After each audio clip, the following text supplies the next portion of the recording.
Hey, I'm Angie, and welcome to my podcast, Chaotic Harmony. Earlier this week, it took me forever to wake our 13-year-old son up for school, which I'm sure most parents have problems with that at that age. But either way, I had already had a curfew set in place for his laptop each school night, and he doesn't seem to like that very much. So after he irritated me for a little bit more time, I had finally got sick of it and blurted out, "Do you want me to take your phone away as well, my guy? Because I will." That damn kid who was laying there like he was dead quickly jolted up from his top bunk, almost hitting his head on the ceiling as if he forgot it was even there. And then he looked at me like as if he had slept pretty hard, but yet was extremely sleep deprived. All at the same time. And that's amazing to me. I'm only basing this off of the drool that was on his cheek. And then, some of his hair was plastered to that wet cheek. And then the rest of his hair was reaching for the goddamn stars. Not to mention his eyes. They were barely open. But as soon as I blurted out, "Do you want me to take that away?" He was as alert as could be. He quite literally was a chaotic mess. He immediately, from his dead sleep, started giving me a laundry list of, quote, reasons as to why he had a hard time waking up. "Mom, my alarm didn't go off." "Oh, wait, it did. I just forgot to, set it." "Mom, I lost track of time last night. I'm so sorry. It won't happen again." "Mom, I couldn't sleep because I forgot to turn on my white noise machine." Again, he calls all of those, quote, reasons. But to me, they are excuses. Hear me out. I would believe him when it comes to his laundry list of, quote, reasons. However, this shit happens almost daily here. And it's not just with him. It's literally everyone. And every time my son opens his mouth and starts giving me all these reasons, I actually find myself kind of dazing off into space, ending up drooling myself, just thinking, "Do you smell that, Angie? It kind of smells like bullshit in here, doesn't it?" And I'm pretty sure he knows I'm thinking that just based off of the way he looks back at me. And that, my dear, is what inspired this topic today. Bullshitting. Yes, I said that. Bullshitting. The definition of bullshitting is as follows. It's a verb that means to talk nonsense, often to deceive or mislead someone. It means to create false impression by saying things that are not true. It can also mean talking to people about topics as if you were an actual expert, but in reality, you have no clue what you're fucking talking about. I would like to assume that I am an expert when it comes to bullshitting.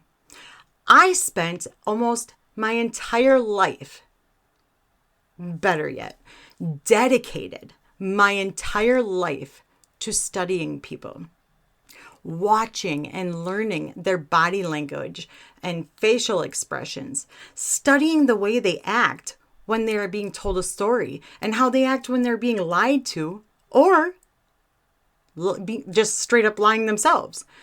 Listening to the way that their voices change in tone or volume when they're telling a story. Now, I know all of this sounds a bit creepy, when it comes to me admitting that I study people, but give it up. Don't judge, because everybody else does it too. I'm just the one that'll admit it. Either way, once I thought I understood most of the basics when it came to all of that, I turned that bullshitting button of mine to full capacity. Go big or go home, am I right? I might be wrong, which is rare, but I think I was an over-the-top bullshitter around the time I started kindergarten. I shit you not. I really do. But one better, I'll actually go with a little league bullshitter that was trying desperately to be in the major leagues. I wanted to fit in so badly. I wanted to make so many friends.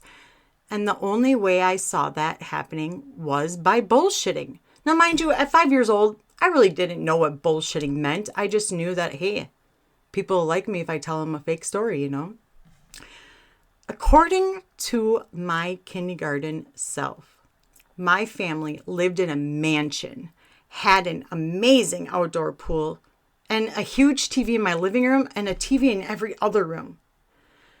Not sure why I exactly chose those details, but I did. Can't go back. By the time I was done telling my bullshit story, I actually believed it. And if I believed it, they should too, right? Fun fact. If you bullshit enough, you can in fact believe your own bullshit. It's not really a good flex, but it counts for something. The problem with all of that shit I said when I was 5 was that I was a little league bullshitter. I didn't know how to exactly read my audience. A few of my classmates that I had already known knew me from our bus. We rode the same bus as me. They were in my class as well. So yeah, I really didn't know my audience. The kids knew that I lived in an old 2-story paint-chipped house in the middle of bumfuck Egypt. Not even close to resembling a mansion. Well, unless I was talking about a haunted mansion, then yes, because my house was made in 1902. I said born, that's so stupid. Either way, made. Well, born if it was haunted. Either way, the pool that I was speaking so highly of was actually based off of the large mud puddle that was located in the middle of our gravel driveway. And those kids that rode my bus with me, bastards, they made sure everyone knew I was lying. They couldn't they couldn't call me out on the big TV that I claimed to have because they weren't in my house, but I'm almost positive nobody believed me on that at that point anyways. And I don't blame them. That bullshit story only caused me more harm than good. But did it stop me? It definitely should have. But did it? Mm-mm. I just kept on embarrassing myself with all the bullshit that consistently spewed out of my mouth. Yeah. Thing is, I grew up on a farm. The farmers that I watched, and I grew up with, they all told stories. Now, I'm not saying all of their stories were bullshit. I mean, I was too young to even know what the hell they were talking about, let alone knowing if it was bullshit. I'm just saying some of their stories were more animated than others. Whatever the story, though, it always seemed to have some sort of reaction. And I'm a sucker for reactions. Watching people eat out of my father's hand while he told a story was amazing to me. Which is actually probably why I'm a podcaster now. So thanks, Dad. Well, anyway, my younger self thought that was amazing anyways. And my father always looked like he was having fun while he was bullshitting. I wanted, well, more like craved, that superpower that I saw my dad have. I really did. After seeing how badly I failed at bullshitting in kindergarten, I decided to go back to the drawing board and start over. I'm not saying I had really bad grades in school because I really didn't. However, I do realize now that I could have done so much better had I, put more of my focus on schoolwork than mastering my bullshitting skills. Just throwing that out there. Took me many years to realize that, but as a child, I just wanted to fit in, to be cool. And the only way I actually saw that happening was through bullshitting. Eventually, I figured out that I was better at the smaller bullshit. It was so much easier for me to make up an excuse or lie about simple things. A lot of times I used bullshit as a way to cover up the embarrassment I actually carried with me. For example, our washer broke, so I had to wear this again. But the truth was, soap was expensive and it had to wait until my mom got paid. Or, I thought I brought my homework home. Can I do it tonight? Because I would be called out in front of the class about my homework not being done. Truth was, I was busy the night before babysitting my siblings and forgot I even had homework. But the biggest one, my weekend was awesome. I hung out with my friends. When teachers ask you, like, how was your weekend? But the truth was, what friends? I couldn't really go anywhere. Family first. So bullshitting was my way through school. Bullshitting my way through school seemed like a better option. It actually helped me feel like I had a little bit of control in my life. Just a little bit. And I just needed that little tiny bit of control. I felt like I could even change how people saw me through it. No bullshit. Eventually, I learned through trial and error that I needed to make sure to read the room as well as the people in it. Some people are easier to bullshit with. You know the saying, pick your battles? Well, when it comes to bullshit, pick the right person or crowd. Then before I knew it, I was bullshitting my way through life 1 minute at a time. Now, again, did my bullshitting cause any problems? You bet your ass it did. I made friends and then I lost them. I was told a few times that they couldn't handle my bullshit. I had a few high school teachers call me out as well. Again, did any of this stop me? I don't know why it didn't. It definitely should have, but nope. In fact, it did not. Bullshitting can be frowned upon, but in my opinion, I survived life because of it. Well, that and a little sarcasm. Bullshitting and sarcasm, they tend to work best together. I think, anyway. Which leads me to my next statement. Bullshitting is an art form. Now think about it. An art form is an activity regarded as a medium of imaginative or creative self-expression. It takes a lot of creativity to come up with a story on the spot. And I'm only basing this off of my own experience. You have to have that story believable. It has to sound logical for the most part. The bullshitter has to deliver the story as if they believe it and feel it. It is acting.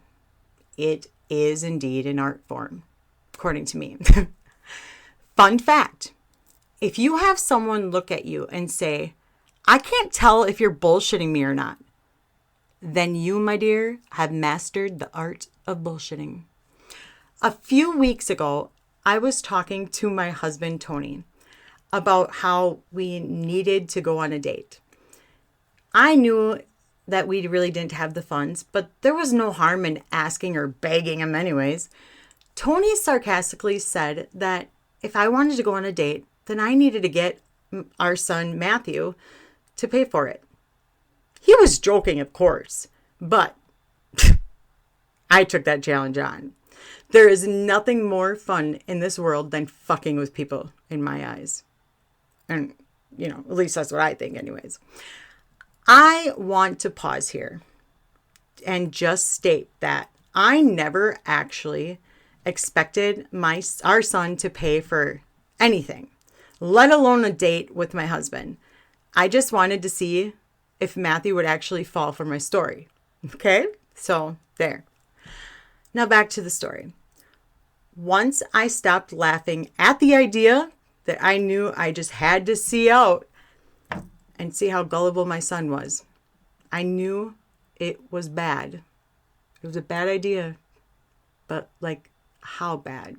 Really? To see how embarrassed, would he actually fall for it?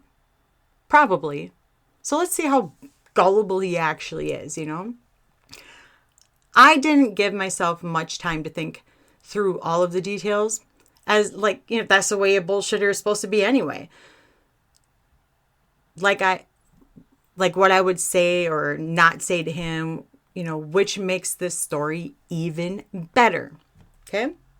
I jumped off of our bed, and as I was walking out of the room, I quickly turned towards Tony and I told him I was going to use Matthew's truck for the inspiration of my bullshitting.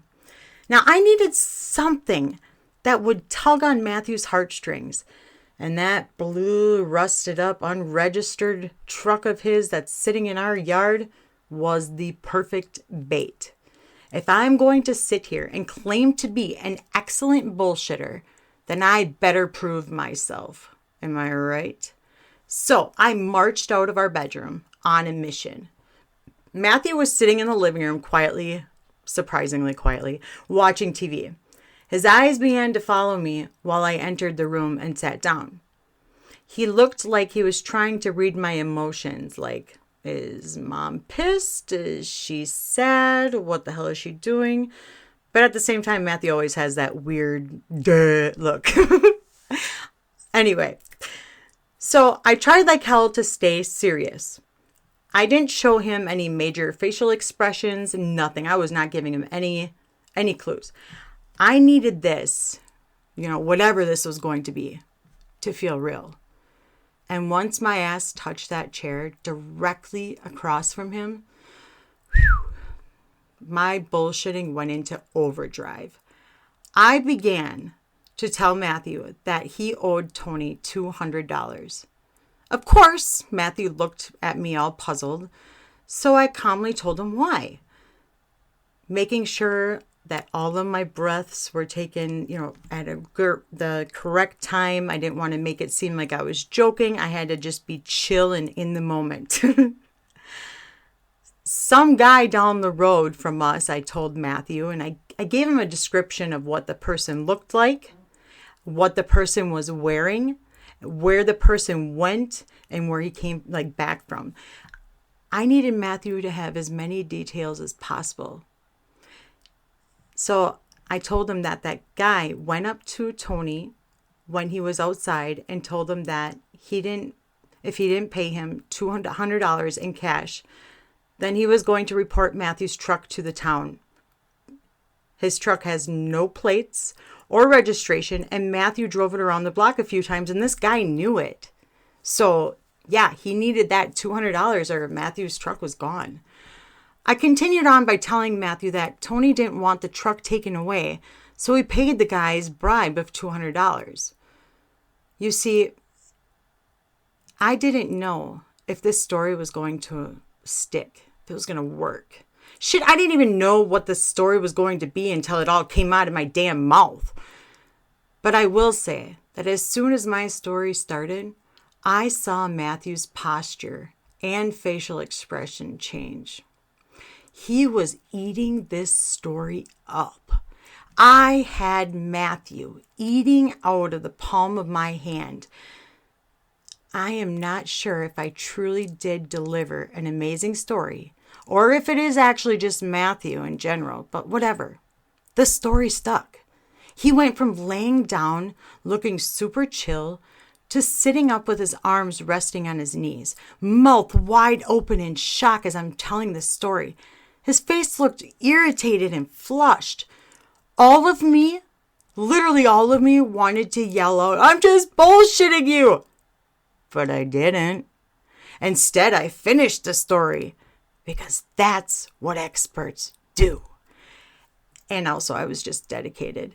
And I told him that Tony isn't mad at Matthew at all. He just wants his money back. And that's when Matthew yelled out, "I'm actually really mad right now. What if this happens again? I better get this taken care of so it doesn't happen again." Yes, Matthew, you do need to take care of that. I tried really hard to not ruin it, but seeing his reaction and knowing I just pulled off that story right out of my ass made it very difficult. Tony only knew that I was going to use the truck as a subject because I ran out of the room telling him that's what I was going to use. Other than that, he didn't hear anything else I talked to Matthew about in the living room. So when Matthew started yelling about what he had just heard from me, Tony was able to help make it more believable by saying something about the truck not having plates. Fun fact, if you're going to do something like this, it is a hell of a lot easier with a second person. Just in case the first one is throwing out a little sus vibes, then you have the other one, to help you out. Tony, I'm actually really pissed. I need to take care of that truck because this is going to keep happening. At that point, I actually sort of felt bad for Matthew. But before you judge me on any of this, I dare you to live with him. I swear, I dare you. It took me a few minutes, but eventually I caved. I confessed. Only because I couldn't contain the laughter anymore. Otherwise, I would have let that shit play out as long as possible. I promise. Matthew was actually impressed. According to him, it felt real. Well, bud, it's called being a professional bullshitter. It's supposed to feel real. Now, I've bullshitted my way into jobs and out of them. I bullshitted my way through dating and marriage. And I continue to bullshit my way through life. I'm pretty sure I'm always going to. And maybe all of this bullshitting has cursed me. I know in my heart, I had no intentions in hurting anyone with my bullshit. I know that I made a lot of people laugh with my bullshit. But I can't come up with any other reason as to why my world is being turned upside down right as we speak. It sincerely feels like bullshit. It literally smells like bullshit. It's possibly a bit of like karma mixed in as well. So it must be bullshit. Now here's where you might be asking me, what the hell is Angie actually talking about? I'm talking about cancer. It's kind of bullshit that my husband goes into the hospital for gas pain and ends up needing emergency surgery and comes out with a cancer diagnosis and all the other health issues he's got. It's kind of bullshit that cancer is trying to make my soulmate go away. Correction. It's not kind of bullshit. It is bullshit. And this is where I should stop with that because I don't want to get emotional on my bullshitting. So I will save the rest of this conversation for a different time. I don't have time to get into all the BS, to be honest. I really don't. Or even the emotions of it.